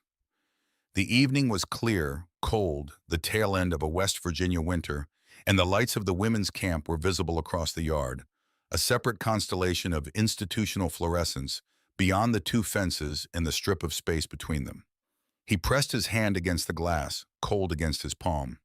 Below in the women's exercise yard, he could see it, or could see the part of it that his window angle permitted, which was a corner where a walking path ran along the inside of the fence. A figure in a gray jumpsuit was walking alone, arms crossed over her chest, chin slightly down. The walk of someone doing the institutional version of what civilians do with evening walks, a movement that has no destination but carries its own purpose. He watched the figure. His hand was still against the glass, the cold of it pressing into his palm. She stopped. He couldn't have said with certainty that she heard something, or sensed something, or simply reached the end of a thought and paused. But she stopped and she turned, not all the way around but far enough, and she looked in the direction of the men's east wing with the particular angle of someone who has been told a location and is orienting toward it. She did not wave. She did not call out. Not that he could have heard her through the glass and the distance and the fence. She stood for some time looking in the direction of his building, and he watched her looking, and he did not know with the certainty he would have wanted whether she could see him at his window or whether she was simply looking at the building as a geographic reference point. It didn't matter. She looked. And then she turned her back and she pulled her arms a little tighter across her chest against the cold, and she resumed her walk away from him, and he watched her go until she moved out of his window's angle and disappeared from view. He stood at the glass for a long time after she was gone. He thought about a gray Chevy Tahoe parked on a dark, rainy street. He thought about a flashlight beam and a credential wallet and the moment he had spent looking at it before he put the flashlight back on a man's face. He thought about regular payments in a sealed envelope handed out of a cruiser window, and about the boat it had eventually bought, and about the driveway where the boat had been taken away, and about Sandra's back as she walked out his front door with a canvas bag and a travel mug. He thought about a few more seconds, just a few more seconds, spent looking at what was actually in front of him, instead of at the story he had already decided was true, and none of it, not the federal trial, not the years in the women's camp yards away through two fences would have happened. The chain of consequences that had consumed his entire world had its first link in moments of deliberate blindness on a wet street late one night. He sat down on his bunk. The fluorescent light kept humming. A Lake St. Clair is not Lake Michigan or Lake Superior. It doesn't announce itself the way those bodies of water do, doesn't dominate its landscape with the presence of something oceanic. It is smaller and quieter and sits between Michigan and Ontario, with the self-contained modesty of a thing that doesn't need to be the biggest to be significant. On a clear evening in early spring with the last of the winter light going gold across the water, and the city of Detroit visible to the southwest as a smudge of illuminated sky, it has the quality of a place where the noise of things stops, and what remains is just the water and the wind and the specific silence that exists at the edge of moving things. Harlan Ramsey stood at the shore with his collar turned up and his hands in his pockets looking out at the water. The light was going, the sky moving through its spectrum from gold to amber to the particular blue that precedes dark, and he watched it without hurry. He had nowhere to be for the next hours, which was a condition of life that occurred infrequently enough that he didn't take it for granted. His phone buzzed in his pocket. He removed it without looking, already knowing the number. He looked. Diane Knox. He answered. Knox? I'm texting you confirmation documents, Knox said, and her voice had the specific quality of someone wrapping up something that has gone the way it should go, which was a quality Harlan had learned to recognize in Knox over years of working alongside her. Sandra Pruitt processed and transferred, all seized assets recovered and cataloged, the millions included. Holt's plea fully finalized. Cooperation agreement active. The Oak Ridge City Council voted this afternoon to appoint an independent oversight committee to review all departmental contracts from the last years. A pause. Case closed, Ramsey. Harlan looked at the water. You did good, Knox said. We did good, he said. Merritt helped. Okafor was exceptional. The forensics team on the accounts was the best I've worked with. I meant you specifically, Knox said. In the back of that cruiser, not everyone maintains that level of professionalism under those specific circumstances. He didn't say anything to that for a moment. He thought about the red lines on his wrists, faded now to nothing, gone within days of the arrest. He thought about the cold asphalt, the wet grass, the weight of Pruitt's boot on his mind, if not on his body. He thought about being older, decades of doing this work, and still being the man in the hoodie on the wrong street at the wrong time for the wrong reason. It wasn't professionalism, he said. It was the job. Those are the same thing, Knox said. He couldn't argue with that. They ended the call. He put the phone back in his pocket. He reached into his left jacket pocket and found the challenge coin, the one from his first field office assignment decades ago. A field office in a city he'd since left. Working cases he could no longer fully describe with people, some of whom were retired and some of whom were gone. The coin was worn at the edges, and its face was the smooth of a thing that has been handled so many times. The original impression has softened slightly, become warmer, closer to the temperature of the hand that holds it. He flipped it once, caught it without looking, and closed his fist around it for a moment before dropping it back into his pocket. He was not done. There were other towns with other versions of Vance Pruitt running similar arrangements. There were other Councilman Holt's and other Curtis Langfords and other protective architectures built around the assumption that authority without accountability could sustain itself indefinitely. He had a case briefing in another city soon. He had a forensic accounting review in another location the following week. He had sitting in a secure folder on his federal tablet preliminary reports from different jurisdictions about different patterns of conduct that shared enough structural DNA with what had happened in Oak Ridge to merit a serious look. The water moved. The light went another degree toward dark. He turned up his collar, pulled his hands back into his pockets, and walked back toward the city. Months after his sentencing, Vance Pruitt stood at the window of his cell at USP Hazleton with his hand pressed against the glass and watched Sandra walk away from him across the prison yard. And it was in that moment, not during the verdict, not during the sentencing, not during any of the procedural milestones that had marked the formal progression of his destruction, that he understood with a completeness that no legal proceeding had managed to deliver the full scope of what moments of deliberate blindness had cost him. Harlan Ramsey stood on the shore of Lake St. Clair as the spring light left the water, and he felt in the particular way that people who do difficult work feel at the end of it. Not triumph, but the clean exhaustion of something finished, something hard, something necessary, something that had mattered. He did not need it to be more than that. It was enough. Somewhere in the filing system of the Eastern District of Michigan's federal court, multiple counts of guilty existed in the permanent record. The money was recovered. The network was dismantled. In the Oak Ridge City Council chambers, an independent oversight committee was already reviewing the contracts, already finding what it would find. Sawyer Merritt was learning something new in another city. Tessa Hale was working on the next story. The lake was cold and the city was lit, and there was more work ahead, and Harlan Ramsey turned up his collar and walked back toward it, and the darkness closed behind him like water. Subscribe to our channel for more stories of justice, accountability, and the people who refuse to look away.